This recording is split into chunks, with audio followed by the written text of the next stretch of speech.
Je suis le bon berger qui donne sa vie pour ses brebis.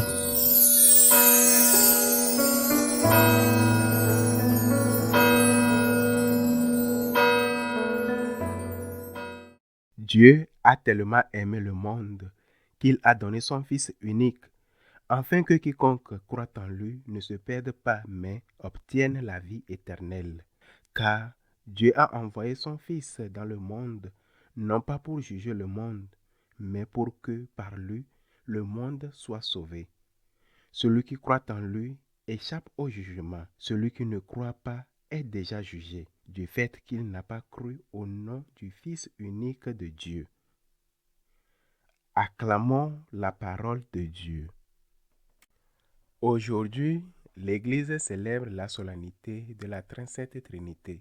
Nous fêtons l'un des dogmes essentiels de notre foi catholique. Et en plus, c'est un dogme sur lequel nous sommes d'ailleurs en accord avec pratiquement toutes les confessions chrétiennes. Dieu est un.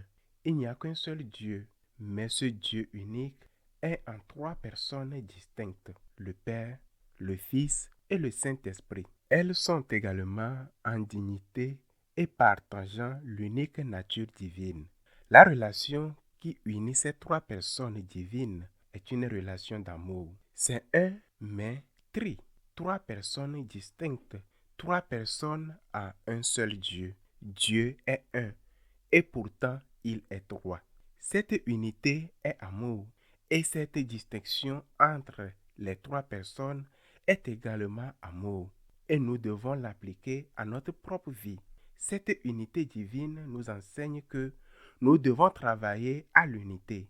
L'unité dans l'Église, l'unité dans la famille, l'unité dans la patrie. L'unité est une valeur fondamentale.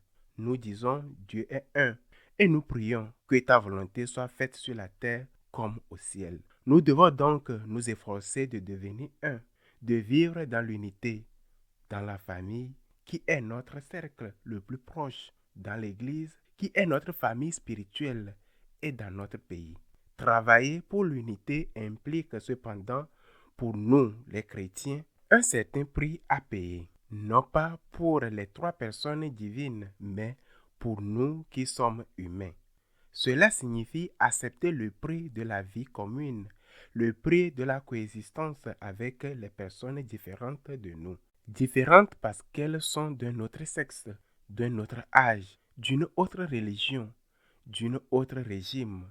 Différentes aussi parfois dans leur opinion politique, parce qu'elles pensent que leur vision est la meilleure pour résoudre les problèmes du pays. Et pourtant, ces différences ne peuvent pas et ne devraient pas briser l'unité. Cela suppose de savoir distinguer ce qui est essentiel de ce qui est secondaire. Dans l'essentiel, nous devons être unis. Dans l'accessoire, il peut exister des différences légitimes sans que soit rompue l'unité dans l'essentiel ou l'unité de l'essentiel. Voilà l'enseignement que nous donne la Trinité. Unité dans l'essentiel, diversité dans ce qui n'est pas essentiel.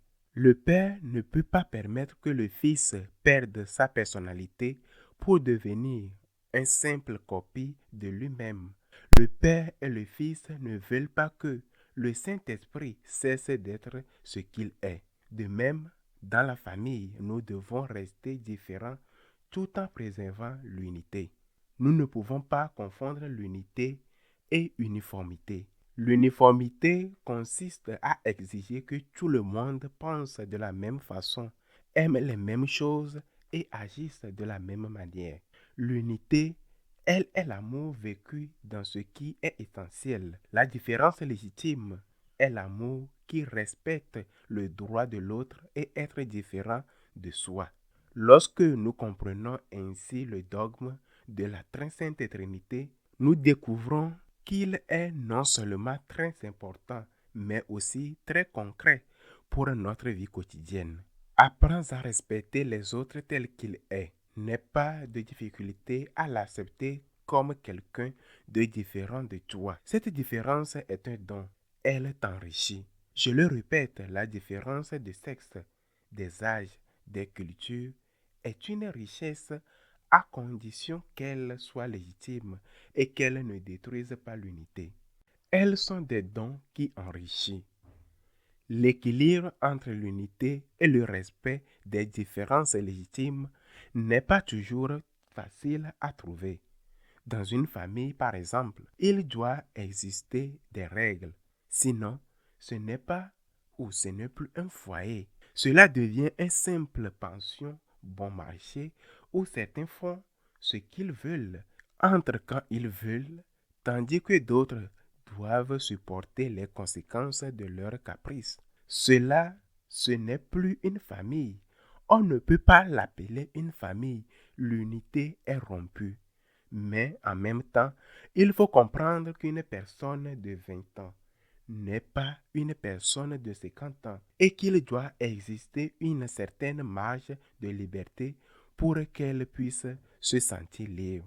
Ce n'est pas simple, ce n'est pas facile, mais nous avons là l'exemple de la Sainte Trinité.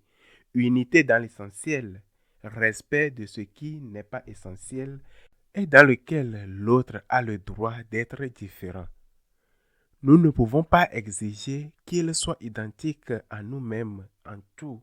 En revanche, nous devons tous nous efforcer, en commençant par nous-mêmes, de préserver cette unité qui est l'unité de l'amour. Il en va de même dans l'Église.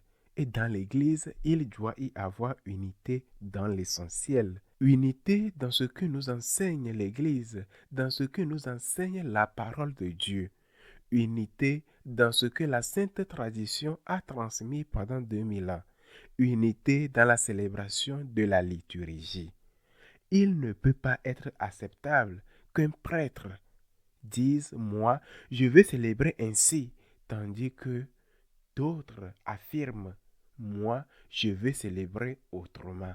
Il ne peut pas être acceptable qu'une paroisse dise « je veux donner de la communion à tout le monde », tandis qu'une autre affirme que la communion ne doit être reçue que par ceux qui sont en état de grâce.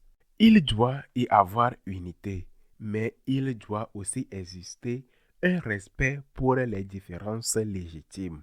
Le christianisme doit-il être vécu exactement de la même manière en Allemagne et en Afrique, en Espagne et en Colombie?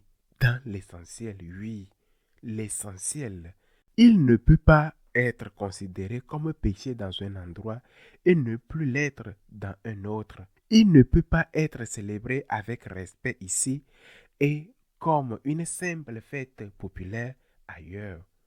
Dans l'essentiel, l'unité est nécessaire, mais il peut aussi y avoir des nuances différentes selon les lieux, sans que l'essentiel soit compromis. Ce n'est pas un équilibre facile. La Très Sainte Trinité le réalise parfaitement parce qu'elle est Dieu. Un seul Dieu en trois personnes distinctes. Nous, dans la famille, dans l'Église et dans la société, nous avons davantage de difficultés, mais au moins devons-nous savoir avec quelle idée nous avancer.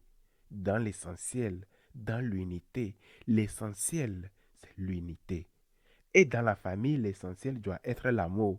L'essentiel doit être le respect de règles minimales qui empêchent qu'une maison devienne un lieu où chacun entre et sort à sa guise et fait ce qu'il veut. Dans l'Église, l'essentiel doit être l'adhésion et l'acceptation au dogme, à la morale chrétienne et à la liturgie telle que l'Église la demande.